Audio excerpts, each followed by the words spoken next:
WikiLeaks. I love WikiLeaks. This WikiLeaks stuff is unbelievable. It tells you the inner heart. You got to read it. It's been amazing what's coming out on WikiLeaks.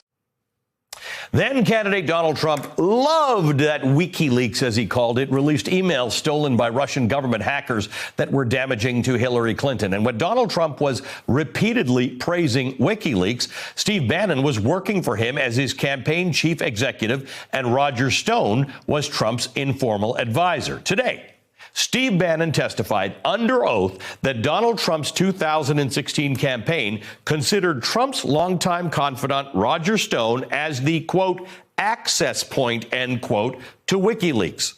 Bannon delivered that explosive testimony in the ongoing trial of Roger Stone on charges that Stone lied to Congress while it was investigating Russia's attack on our election. Bannon told the jury, quote, the campaign had no official access to WikiLeaks or to Julian Assange, but Roger would be considered if we needed an access point because he had implied or told me he had a relationship with WikiLeaks and Julian Assange.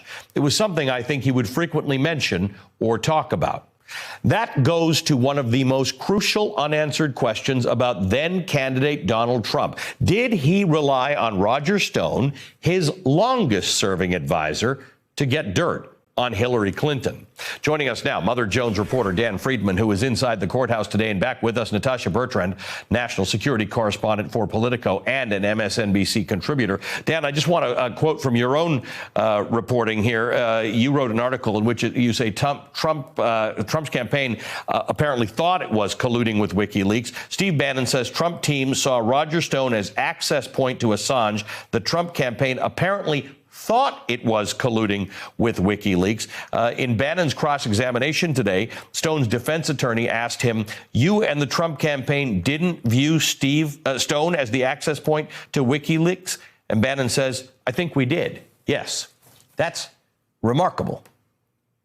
Yeah, that's pretty striking. And, Bannon didn't only say that the Trump campaign was receiving what it thought was inside information on WikiLeaks from Roger Stone. He also suggested that they believed that that Stone was sort of orchestrating the release of the stolen Democratic emails. Bannon said that when WikiLeaks released the emails, emails from Clinton campaign chairman John Podesta on October 7th, 2016, he said he heard that Stone had been involved in making that happen. And then Bannon's assistant on the same day sent Stone an email that said, well done, just 2 words. So they kind of thought that Stone was actually helping them actively, which is quite striking.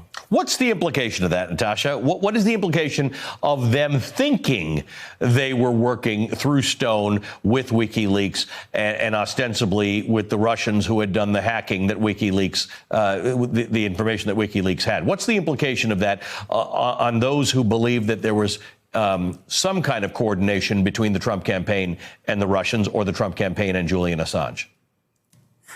Well, the implication, I think, would be that they tried to cheat, right? I mean, one of the biggest questions is whether after the Access Hollywood tape dropped, about 20 minutes later, WikiLeaks started releasing the emails from John Podesta's inbox. And the biggest question has always been, did someone coordinate that? Did someone close to the campaign or on the campaign directly coordinate that with WikiLeaks? And I think it was just touched upon a bit that Bannon did testify to the fact that they believed that Roger Stone had this power and access. And he also said that he really felt like at the moment when they needed WikiLeaks the most, and when they felt like they needed more emails to come out that were damaging to the Democrats and to Hillary Clinton, they felt like they could rely on Stone as that access point.